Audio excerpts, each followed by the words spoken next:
right, guys, welcome back to another prep edition of the podcast with my gorgeous girlfriend again, Steph. Hello, everyone. Go for it, chuck in yours. Hey, ladies, welcome back to another episode of Let's Talk Bikini with my partner, Brandon, again. It's turned into a little prep series featuring Brandon for this prep. So just another week of prep, another few weeks of prep to add into the books. We are now 8 weeks out, so we're getting close. We're getting very lean. We're getting very prep brain, but everything is going very, very well and enjoyable, of course. Yeah. So welcome, my partner, you. Brandon, Thank again. No, it's nice. I quite like doing these. It's quite nice to do a bit of a recap of like the week or last 2 weeks and things, and actually we kind of don't really, we talk about it, but we don't, like prep. So like how, obviously we had like birthdays up recently, but how's the last kind of couple of weeks been? How you been feeling? Great. I love prep. Thank God. Otherwise, I probably shouldn't be in this sport. But yeah, another few weeks down. It's been a good few weeks. I think it's still been like 4 or 5 weeks that we've made any changes to food and cardio, etc. So, which is a really good thing. Not very common that you just not change anything. And been dropping about 800 grams each week. Things are going really fast. But since then we've had our birthdays this last week. We had a weekend away in Abu Dhabi, so it was a good little midpoint of prep to just kind of split up the prep and just like break it up and be a bit more refreshed. Kind of hit us in the face this week. Not prep as such, but just putting out fires, mitigating. Just life, life and business. Yeah. Yeah. It was definitely. I really enjoyed it. I really did enjoy like the little birthday getaway.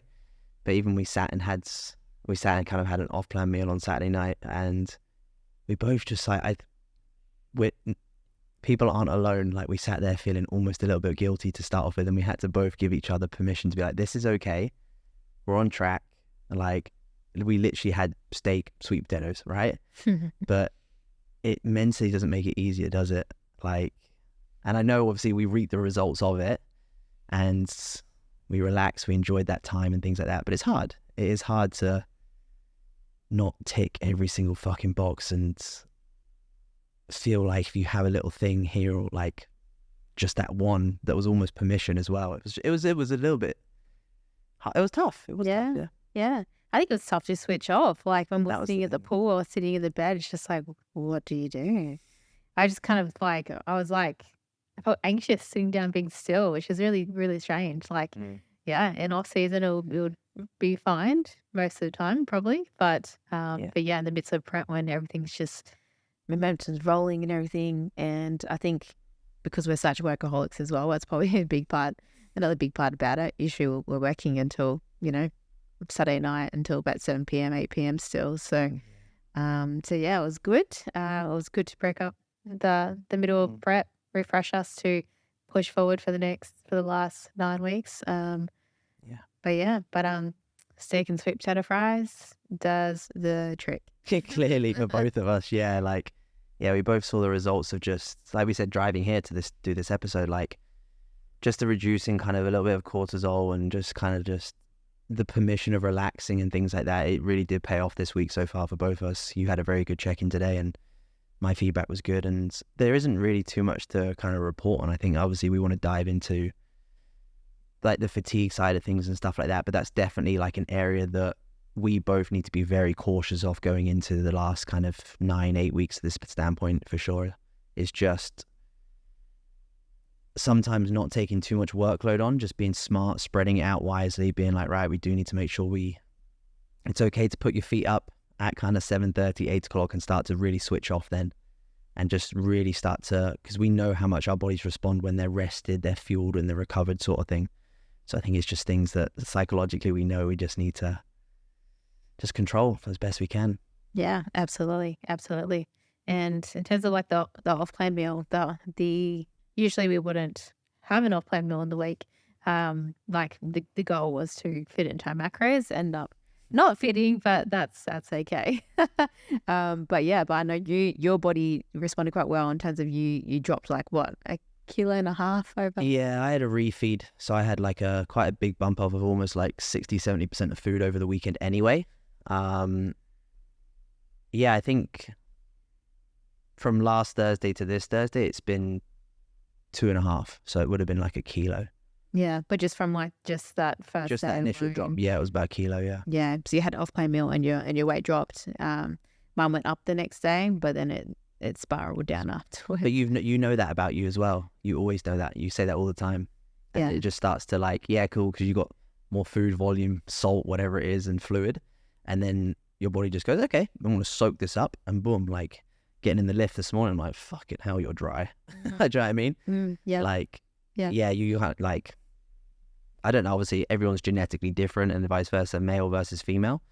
But you definitely are just like spike and just dropping into it, which is Yeah. great. Generally with offline meals as well, though, like, so we went into it with, well, I was sticking to my macros. I think you were sticking to your macros as well, and it very easily accumulated up. I think I ended up being like 1,200 calories over, and that was me trying to be within Yeah. control. So even me trying to be within control and, you know, like back you off my food for the rest of the day, make it fit and stuff and such. It's very easy. You can see why it's so easy for people to rack up calories they don't even realize. They don't even know that they're eating.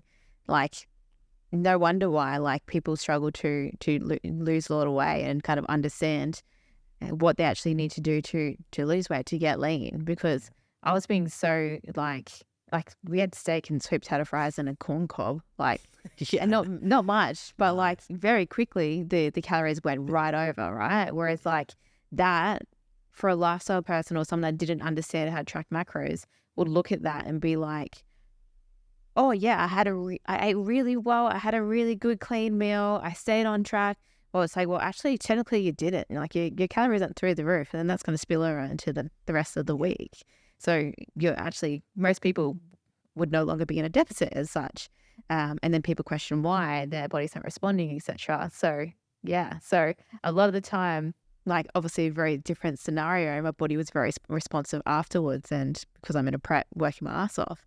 But that would be enough to hold people back from progressing and dropping body fat, which is why it's so important to make sure that we're tracking data, we understand what's exactly in foods and how our bodies respond.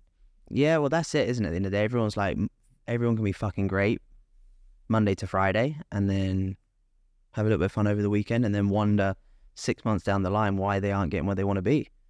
And I'm like, because it sounds really cliche, but it is a very much like you have to make sacrifices for a period of time. If you can sacrifice 3 weekends out of a month, then that one weekend might not make a difference.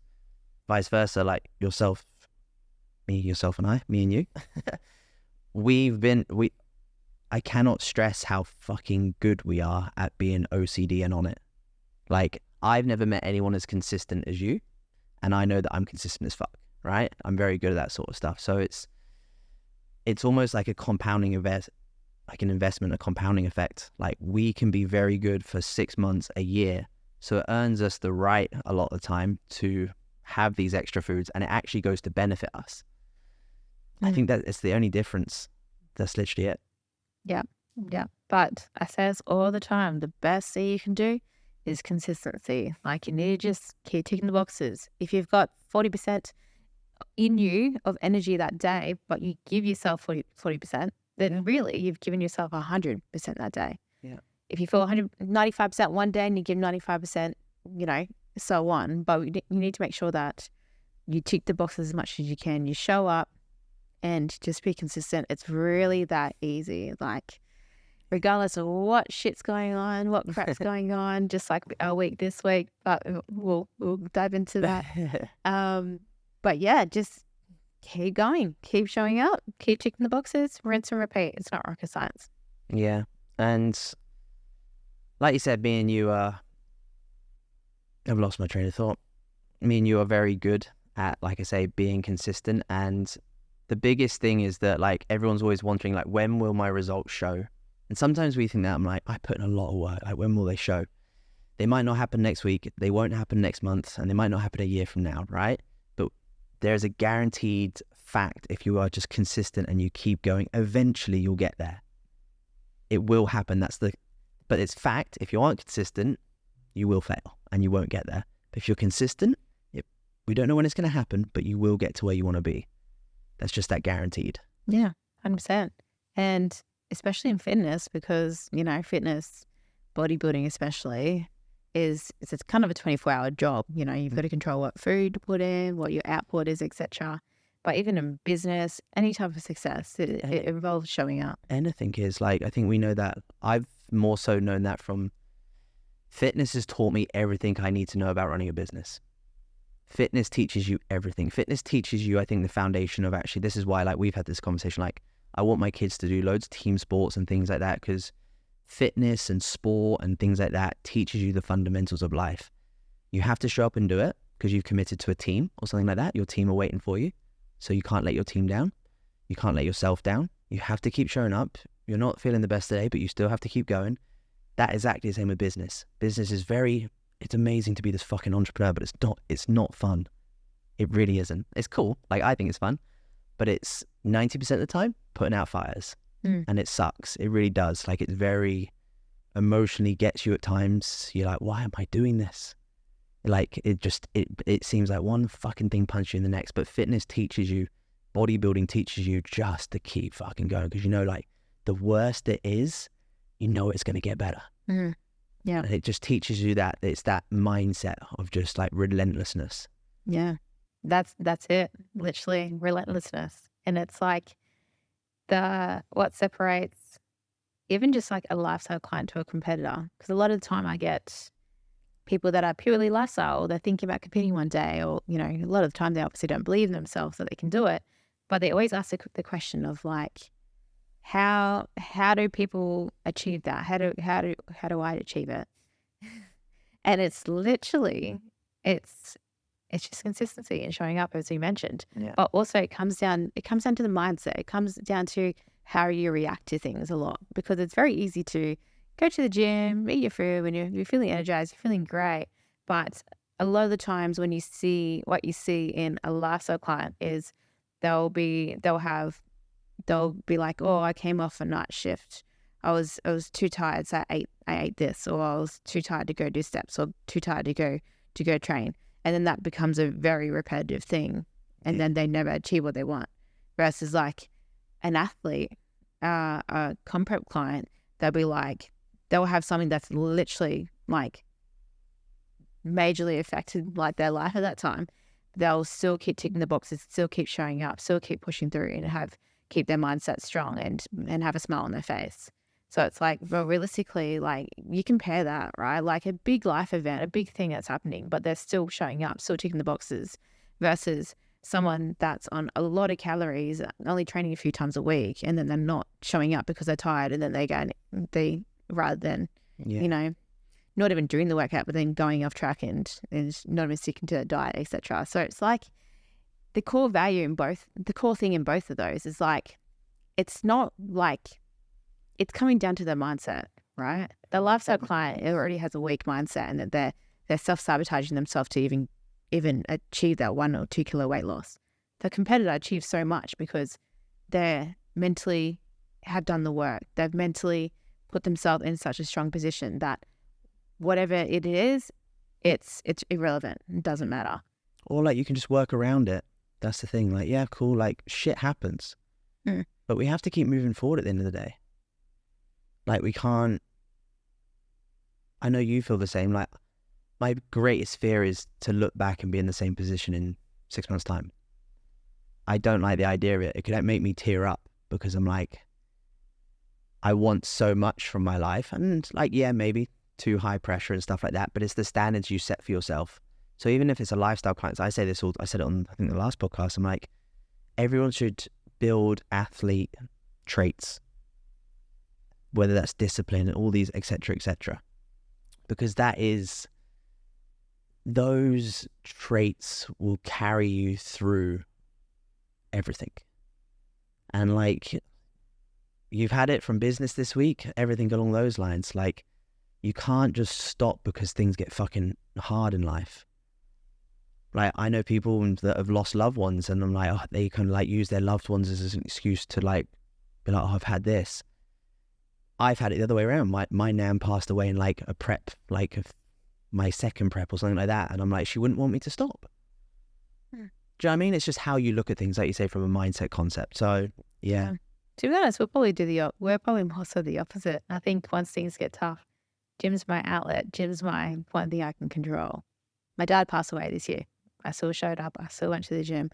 There was all fires around me at the same time, but I still kept going to the gym. My time and keeping it. But that's the shit that keeps you sane as well, because without it, like you say, like I know how much you love control, and it's just like you say it's to your clients as well, like just control what you can. Like, yeah, a lot of shit's going on, but prep your meals, eat well because you'll feel better for it. Go to the gym, use that as your outlet. Things like it's the same reason. Like, do you want to go to the gym 5 days a week? Probably not. Maybe 3 out of the 5. But you do those extra 2 because you know that where it's going to take you and what it's doing for your mindset. It's the same with COVID, right? We knew that everyone just wanted a place to exercise and train just to fucking keep them sane. So I don't know, but I just think it's, like we said before, I think, can you learn these traits and disciplines and this mindset? I think you can to an extent, but also I think there's people that are environmental, growing up and born with it. And I think people like you and me were just fucking weird. Psychos, yeah, 100%. But I love it. I wouldn't change it because it really does keep me sane, and it probably keeps a lot of demons at bay for me. Yeah. Bodybuilding definitely teaches you a lot though. I think it's very, you need to have those core things there as a person. Like, as I mentioned, like, versus a lifestyle client, we're just like, won't even, be disciplined to continue ticking the boxes, etc. You obviously need to have that level of discipline, but bodybuilding teaches you so much. It makes you so disciplined in so many areas of life. Even just like your environment of who you're hanging around with, like toxic people that don't support you versus people that support you, and anyway, but yeah. Bodybuilding's given me everything. Like fitness and bodybuilding's given me everything. It's given me you. It's given me a career. It's given me a passion. It's given me everything. And yeah, that evolved from a sport and it evolved over years. But without it, I wouldn't be sat here talking to you. I wouldn't have a relationship with you. I wouldn't have the things that I cherish most. And we've bitched and moaned about it a lot, but like people that, it's cool. Like I don't see any issue with people leaving bodybuilding, but don't fucking moan about it when you leave bodybuilding. Don't call it toxic. Don't call it, I know that's your mindset to it. Like if I was like, oh, I just need balance in my life and I don't do it. It's not good for you to lose weight like this much and diet. I'm like, yeah, we know that. So's fucking training for 4 years for an Olympic event and having taped up shoulders and stuff like that. Anything that requires, or that it seems obsessive and extreme, requires you to push limits. And don't leave bodybuilding or don't leave an industry and bitch and moan about it. That's what I can't stand.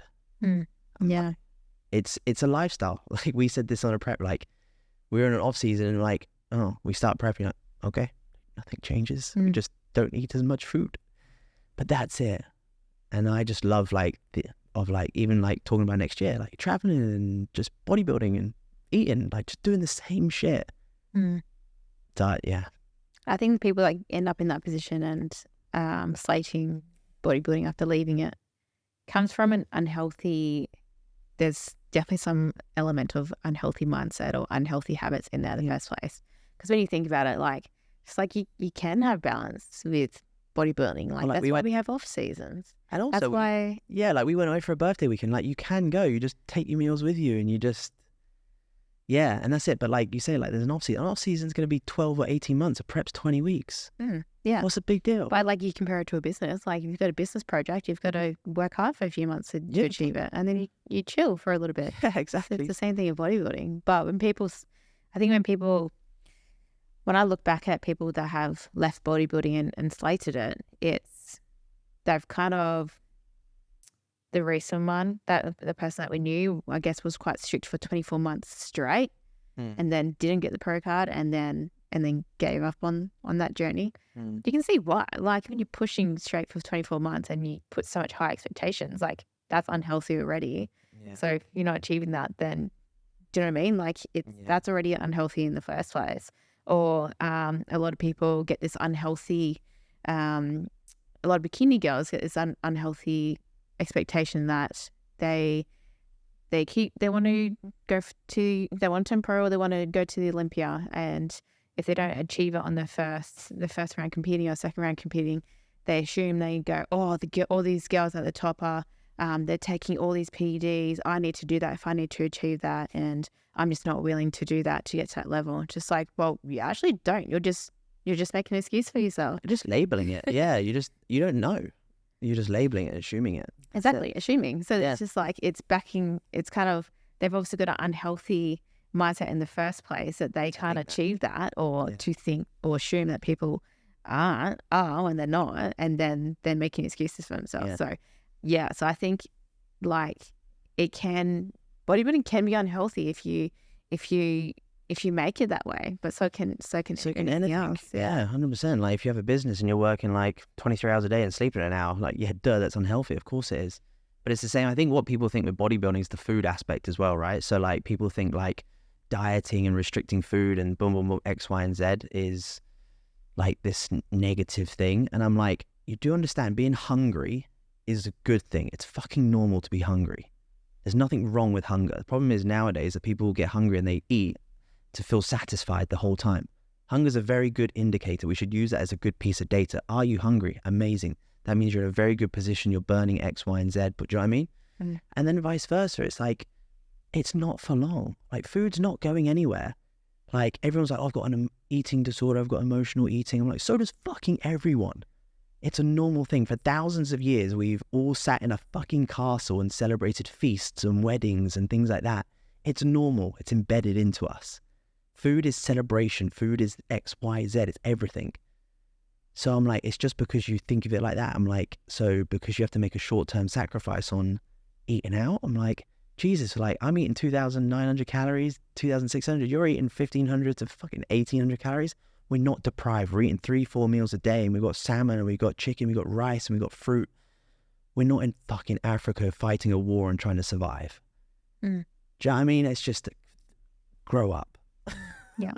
I'm healthy. My digestion's perfect. I don't have intolerances. My blood tests are fine. Yeah. Like, very healthy, that's guys. it. Like, yeah. You can, like anything can be unhealthy. And I think, it's very easy for people to blame bodybuilding and to blame something but not themselves. Mm. It's so hard to sit here and say, hey, that was my fault. But it's the best thing you can do. I did that with our relationship, right? I've sat here and be like, I fucked it. Do you know what I mean? I fucked it. Like, this girl's gone and I adore her and she's gone. You both did, just for the reference. But that's... I fucked it, he fucked it. And but then you lived in two realise, but different like... countries. But to accept that is good. It's the same thing. It's like financially last year was really tough, and I was like, right, I cannot be in this position. It was my fault that I'm here. Now it's my position to get out of it. And sometimes when you take full responsibility for yourself, it feels very lightening. Like you feel lifted because you're like, okay, there's no one else to blame.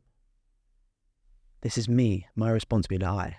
Bodybuilding's kind of the same. It's like, if you don't look how you want to, of course, if you ticked off all the boxes your coach told you to do, but if you didn't and you don't look how you want to look and you're upset with the look, blame your execution, blame your adherence. Don't turn around and blame X, Y, and Z. Yep. You learn a lot more on bodybuilding from, of course, if you're ticking all the boxes and you're listening to your coach, but you learn a lot more in bodybuilding from mistakes than you do with good outcomes. Trust me, so much more. And it's how you see it, right? Like you could have like an amazing season one season and then have an absolute shit one the next, which I feel that was my previous one. It's still been 2.5 years since I've been on stage, so I'm very fired up. But I guess that's with everything in life, right? Like no one ever achieves no one ever gets everything right and their life continues. Like, we learn from our failures, we learn from our fuck ups, we learn from the bad things. You never learn from being like, hey, everything's going amazing. You don't learn anything from that. You learn a lot by being challenged and being tested and being fucking rubbed into the dirt and your face full of shit. Like, that's how you learn and that's how you progress. So like, never expect to be perfect. If you get a new training program, you're not gonna be good at it for a while. It takes you a while to get good at that. If you get good at a new diet, don't expect to be perfect on it in the first 24 hours. Get your food shopping, anything. Same. You can talk about athletes. Have realistic expectations. Do you know how good people are out there now and how young they are? How much genetic freaks are out there? A lot. And you think you're in that fucking 1%? No way. You're going to have to work 10 years longer than they did. So expect to be good in a decade, not in 2 years. I think a good way to explain that is like, I think it's the easiest way to explain it, but starting a YouTube channel. Yeah. Started vlogging. Everyone's like, but how? It's so daunting. It's like, I'm so shit. I don't know how to edit. Like, I don't even know what the fuck YouTube studio is. I'm like, how do I upload a video? How do I use this camera? How do I even talk on camera? I remember sitting in front of my first vlog, one of my very first ones. I must have been there for like 2 or 3 hours, and it was like a 5-minute clip, and took us so long to record that. And then I like was like so OCD with like editing it to match it up, because one video said something perfectly, and the other one was better at that part. It was just Jesus Christ. Anyway, but like you get good at it, and then like a few years down the line, you look back at your first videos and you're like, oh my god, that's so shit. It's the same thing, but like you need to take that first step, that first leap, and learn and grow, and then like everyone starts from somewhere. It's just like professional bodybuilders aren't going to judge you, or like if you're overweight or you've never been in the gym before, professional bodybuilders are not going to look at you and judge you and like even care about you. They have the most respect. Yeah. So they have the most respect for you because they were you. Yeah. But then exactly, they had the most respect for them, and they're supportive in that way. Whereas like people that are the people that are going to be judging you and looking at you are the people that aren't confident in themselves, and they're probably, you know, overweight themselves or something, or the general population.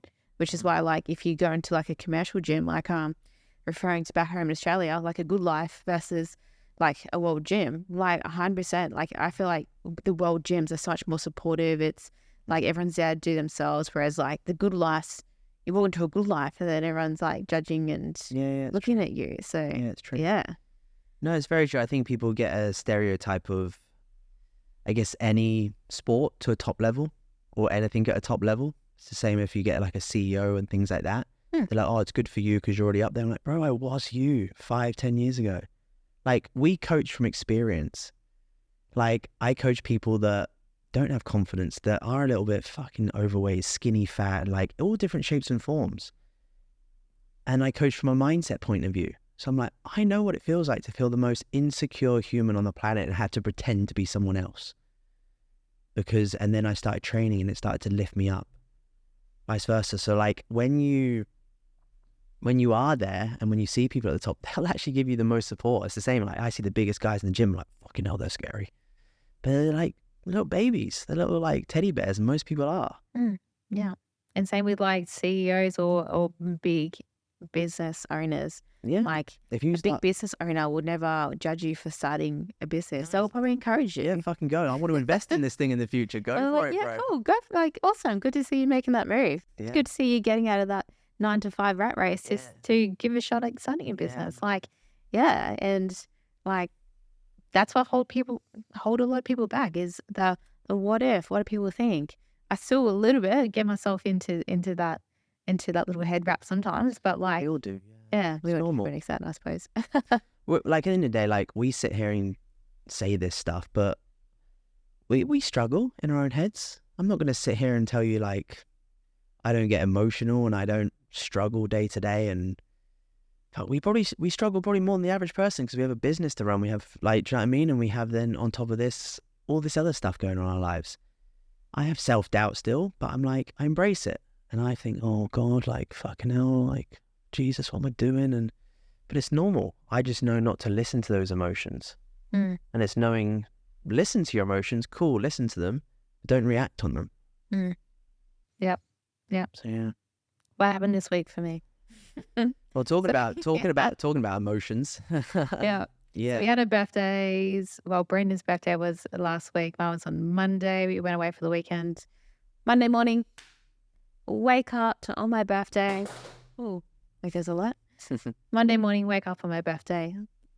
Instagram has disabled my account. Lovely little birthday present. Cool. Everything's fine, clear-headed. It will get sorted. I'm going to have like a $5,000 bill coming my way, but everything, life is great. I'm healthy. Prep's going well. Next day, work account, Instagram account, gone. Okay, 2 accounts gone. Next day, get my account back. 2 hours later, gone. Anyway, so definitely set me off a little bit. And the reason why I'm saying this is because I went into the gym yesterday and it was like, I was just so mentally just like thrown off and just fatigued and just like stressing about this Instagram bullshit. I actually don't really care about Instagram. It's just from a business perspective. Of course, a lot of my business, big part of my business is Instagram. It's important, yeah. Yeah. So yeah, it was like I had demons in the back of my head. Like I was just didn't want to do this workout. And all I do in times like that when I'm in that really kind of, I'm feeling like that and I'm in that decision of like, okay, I got to process how I'm feeling right now. What's my options? I've got 2 options, right? Walk out of the gym, don't get the workout done, and I know I'm going to probably be upset and think about it for the next week of that how I didn't get that session done and that my check-in the next day was probably not going to be as great because I missed that workout, that first workout of the prep. Or I can suck it up. I can accept that, I'm feeling really flat today. I'm feeling really fatigued. Mentally, I'm not really there right now, but I can just knuckle in, get my head in the game and just get it done, get what I can done. And yeah, and that's ultimately the decisions you have, right? Like life is all about decisions. Something comes your way, right? Cool. How do you handle it? Yeah, you either let it get to you and you let it stop you and then you stay in the same position that you are stuck in, or you fucking power through that bitch and then you come out the other side and you're like, fuck yeah, I feel great. I got a 600-gram drop today because I did that session yesterday where I felt like shit. Yeah. So that's literally the mindset of someone that's doing a prep versus like a lifestyle client, right? I think you just answered the beginning part of that whole podcast, right? The mindset, the decision and showing up when you have to. I think it sounds really silly for like anyone that just uses Instagram or social media as just life. I would love to do that. I think what people forget, I know it's like you say, it's not like, I can't wait for the day to not use social media. I'm very excited for those days. Amen. But for now, we do have to use social media platforms, whether that's YouTube, Facebook, LinkedIn, Instagram, all these things, to build our brands. And like no one's advertising on the newspaper or the yellow pages anymore. We advertise our businesses and our life, and people invest into us because of what we put online. So when you take down, obviously Instagram for you is a big lead generation source. When that's gone, that is 75% of your lead generation source and your content and things like that. So it's a big, big deal. And it's what puts a roof over our head to an extent. Do you know what I mean? I had 3 new clients I was meant to be signing this week. Can't communicate with them. Yeah, well, exactly that. So anyone that's like, I guess anyone that's listening, it sounds silly to an extent, but it is business, and our business is what we love as well. We do enjoy this side of things, and it's not easy. Like mine went down about a month ago, and we know pretty much, I don't think we know anyone that's not had it from a coaching aspect now. We just have to learn now to, again, this is how you learn, right? From failures and from things like that. So you learn, right, what do I need to do going forward? Diversifying on different platforms, changing things behind the scenes. Yeah, it's just a learning experience. And like you say, it's like, cool, you can either fucking go into a ditch or you can have a great week and another successful week of prep. Yeah. It's ultimately your decision. So yeah. In prep though, like I always say to everyone, the best time to prep is when there's no external stresses. Like, you want to make of course, there's going to be things that happen in life, Yeah. whatever, like unexpected, any point. Trust me, I know all about unexpected shit and prep. The queen at it. Yeah, the queen now, trust me.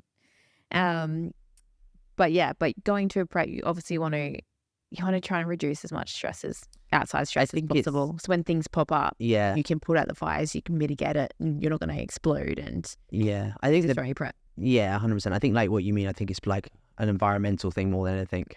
Like even like financial, environmental, like I think those are two of the biggest ones. So making sure like I'll relate it to, I'll talk about us because it's easier.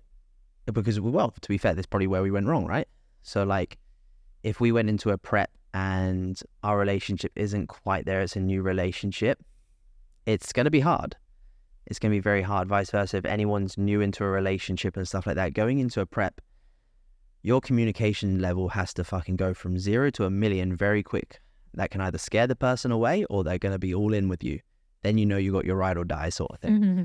But I think it's assessing your environment, your relationships, who you're surrounding yourself with. Even like you said, like which gym are you going to? Putting yourself in those good environments. Again, it could be family. Do you need to distance yourself from family a little bit? Like, instead of speaking to your mum every week, do you want to speak to her every 2 weeks type of thing? It's not like you eliminate your family, but you just reduce a little, pull back a little bit, do what you need to do. Financial. Like what was it? You did it on your stories. You actually had to do your tax, didn't you, for your US trip? Yeah, and you actually put it on your stories. It's understanding, being like, okay, cool. So if you want to compete, what is the cost of competition? Having a posing coach, boom, boom, boom, boom, boom. And how's that going to look for a 24 week prep? And like weighing out the financials, being like, have you got roughly X amount backed aside? And then you can pay your bills and stuff like that on top. I think and then straight away, like I think financial and environmental, as soon as those stresses can be in a good position, you can deal with all the other life shit that comes your way. 100%. Like environment and kind of external factors. Like, for example, if someone's a full-time uni student and has 2 jobs, and then they want to prep, like that's a bit of a red flag. Like things like that, like spreading yourself too thin, right? Because preps are quite demanding in a beautiful way. But like you've got to be realistic, right? Like there's going to be times where, you're probably going to have to sacrifice a little bit of social time to achieve that, to push through the end of the prep. Not saying that, life's going to be forever like that. That's why off seasons you should be able to have that balance, and that, that's how you have balance in bodybuilding. But knowing that it's just temporary. And making sure that like your surroundings as well, like your partner or your family understand your goal, right? And then they'll support it. Because if you don't speak to them, if they don't understand, then if you don't go into, for example, if you have family dinner every Sunday night, you're on a weight loss journey, doesn't matter if you're a bodybuilder or a lifestyle client, and they usually have cakes and all this crap every single weekend. If you just show up at one of those family events and go, oh no, I don't want the cake this week, then they're going to be like, why? Especially if you have someone that's like those traditional families that like every South Sunday, Americans or all those Italians, how they're big on food. Yeah, they're going to question it, right? Yeah. Versus if you tell them like, okay, guys, just letting you know, like I've got this goal that I'm committing to for 6 weeks. I want to achieve this, and telling them how important it is to you. Yeah. Then they're going to be on board. They're going to support you and be like, oh, okay, yeah, that's okay. And then you can have that cake in 6 weeks, be upfront and be clear about your goal to people, not just expecting them to understand what the goal is, and they're going to think it's forever. You can't expect anything from anyone. It's the same thing. Like even when like you're like, I'd like to think me and you are pretty fucking solid, but I'm not a mind reader still, and you're not a mind reader. So again, it's being like, I feel pretty low today, hun. I'm not really going to be very talkative just because I feel a bit meh today. Like, but if I just went meh the day, and you go, oh, like what's wrong and things like that, like I can't expect you to read my mind. So I think the most powerful thing in Earth is just communication, not being afraid to speak your opinion. Don't be rude about it. Again, think before you speak, but don't be afraid to just say how you feel. There's nothing wrong with telling someone how you feel, because it's nothing to do with the individual. It's how you feel. That's what you want from life and what you want to achieve. Yeah, absolutely. And if they love you and they support you, they will support. And if they don't, They'll then support you. Yeah. then you've got your answer, I think, right? If they don't support you, if you think someone supports you, or your friends, and they're like, oh, like, why are you doing that? And they always question it. And I think you've got the answer, what you need from someone. Probably best that you've outgrown them. I always use that rocket ship analogy. So if you're the rocket ship and you've got the boosters on the side that help you get to the atmosphere, and they're your friends, those boosters have to fall off for you to keep going. Like, friends and relationships in your life can be in your life for a week, a year, 10 years, maybe a lifetime, but eventually they'll drop off. How many people do we speak to from high school, college, university, your first job? Not many, because they come through phases of your life, and then you build new relationships, and those relationships take you to the next level. And then you have those few, 2 to 5 people maybe, that are your lifelong friends. Yeah, I agree with that. Yeah. And if you have none that fall off, then your rockets hasn't even left the ground. You ain't fucking going anywhere, bro. Yeah, that's it. Then you need to sort your shit out. Yeah. I agree with you with communication, though. Like, fuck, look how bad I was at communicating with you in the first place. And I know that was a massive thing I needed to work on. I think I'm pretty good at it now, but it's something that I had to learn. It's like, even just, not even with you, but with other people. And I think it probably comes from being raised with deaf parents. Obviously, they don't Environmental. speak. So I didn't speak much. When I was a young child, I wouldn't speak to anyone, all those things. But communication is. And again, it comes down to, like, this comes down to probably, like, it's the same sort of thing. Like, you want to control everything, sort of thing. Not everything, but you want to have control. And it's the same sort of thing, because you kind of be like, oh, if I can control these things in, like, earlier childhood and stuff like that, it makes you feel like you're secure in a sense, sort of thing. There's loads of different things. I think if you I agree. It's a safety net. And, I saw this on Instagram recently, when I did have Instagram. I was going to say, before I was disabled. About a week ago, I saw this on Instagram. About a week ago. And it was like something about, like, judging someone that always goes to the gym. And it was something about the reason why that person always goes to the gym or was addicted to the gym is because that is the only way they were able to gain some control in their life. Yeah. Like, it's their healthy kind of control kind of thing. So, absolutely, I agree. That's probably, we all started, that's how we all started. And it's our outlet now. Bad day, good day, prep or no prep, it keeps us sane. It's cheaper than a psychologist at the end of the day. Yeah, exactly. I could do with one of them at times as well. But yeah, like, everything I think stems from, like, a childhood setup of some form. I definitely do. Like, even, like, the thought of having kids and things like that. I just want to be a good dad because my dad wasn't really there. Do you know what I mean? It's like you learn from, like, I learned not what to do.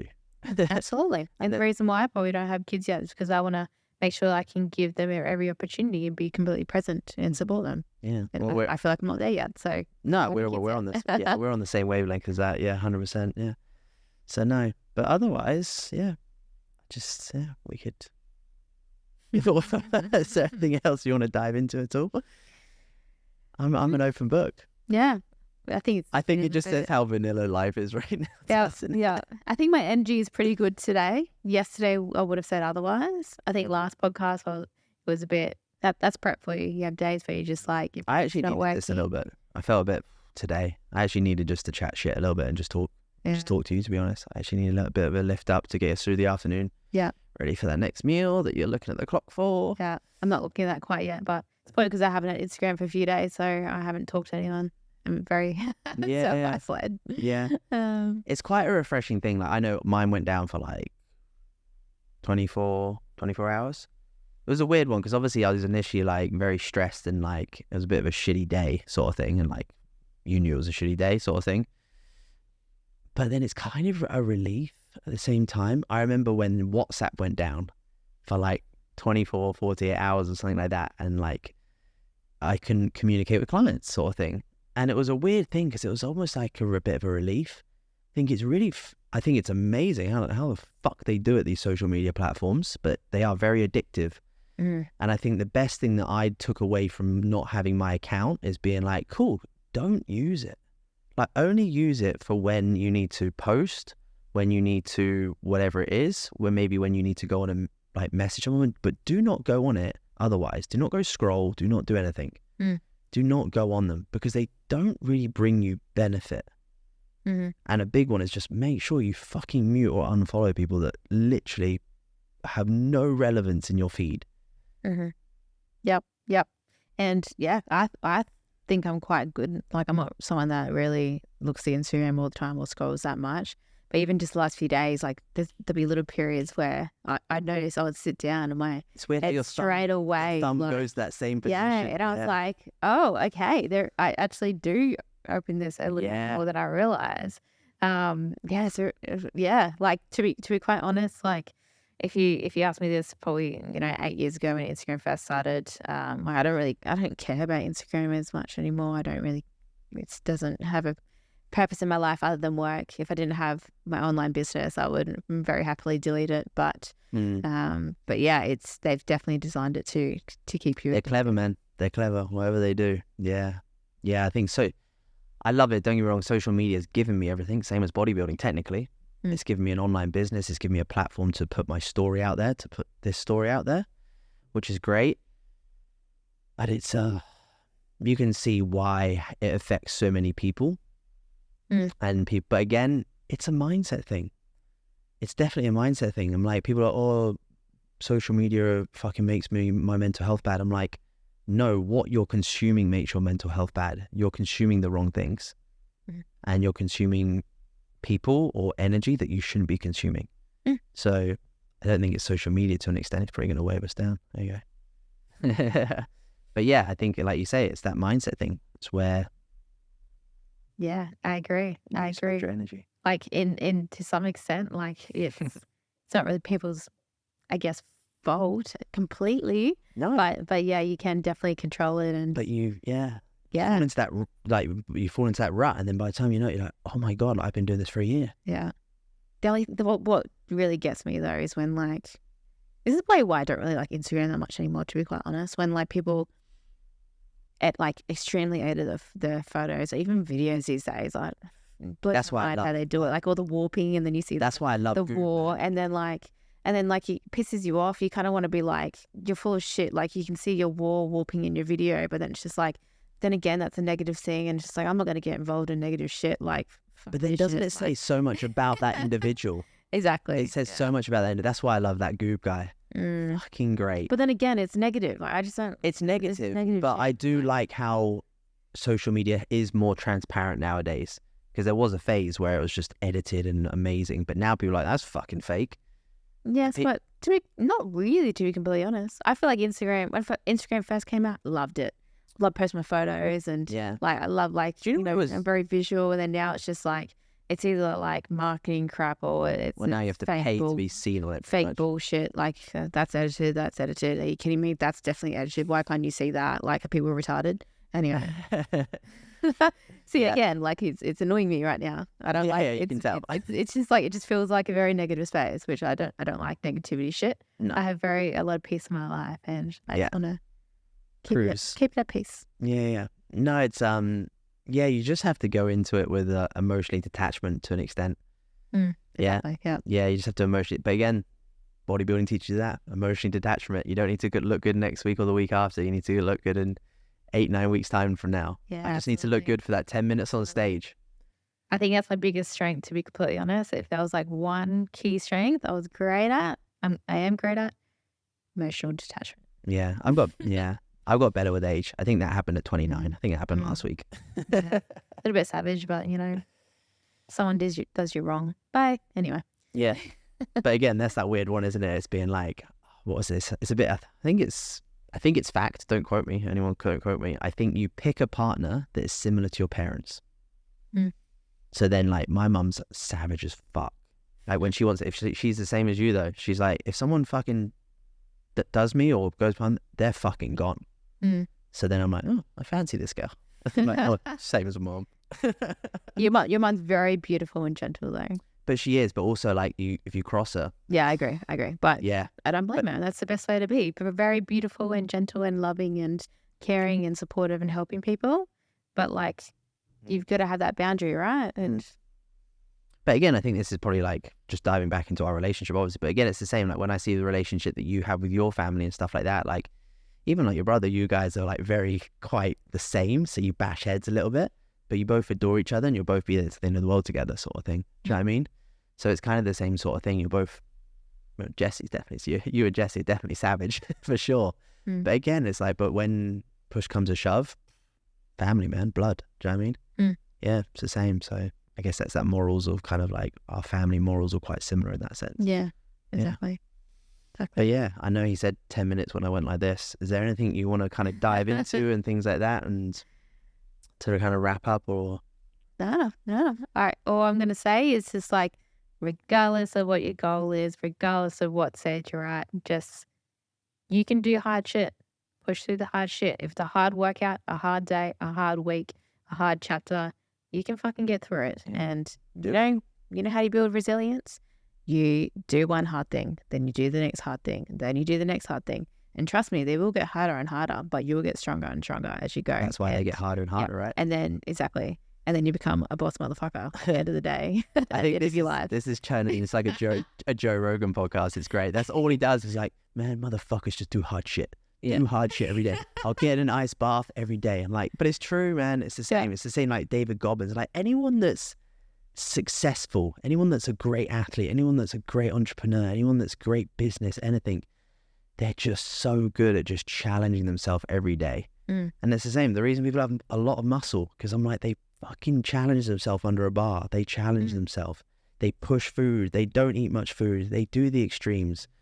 Like, I think the biggest thing is, like I'll always say, is just, if you're obsessed with something, don't let anyone say, oh, you're obsessed. Be like, Don't let embrace- society make you feel guilty for being obsessed about No, something. Obsession because- is a great thing, because the opposite to obsession is mediocre, and you definitely don't want to be an average mediocre person. But it's weird because when you are obsessed, but you're not quite there yet, everyone sees it as a negative. As soon as like you're Jeff Bezos and you're obsessed with building this fucking Amazon thing, straight away you're cool. Or Elon Musk, he's obsessed with going to space and building Tesla. He's obsessive. You're cool then. But the lead up to being cool, you're not cool. Yep, I agree. Yeah. So Absolutely. let's be really Just like being an amateur bikini competitor when no one really believes you, and then you keep showing up and you win your pro card and you keep going. yeah, And you fucking keep show 'em, G. going. And you keep going. That's it. Everything in life. No, that's it. So now I'm ready, babe. 8 weeks. We're just over 8 weeks now, and we're, like we said, just getting into lift. We're probably sitting at probably a good 6 weeks out conditioning wise. So Yep. we're good. Next podcast, we'll see how our brain is working. I might be talking 10 times slower, but Yeah, because what we'll be then will be probably that's not next week, the week after.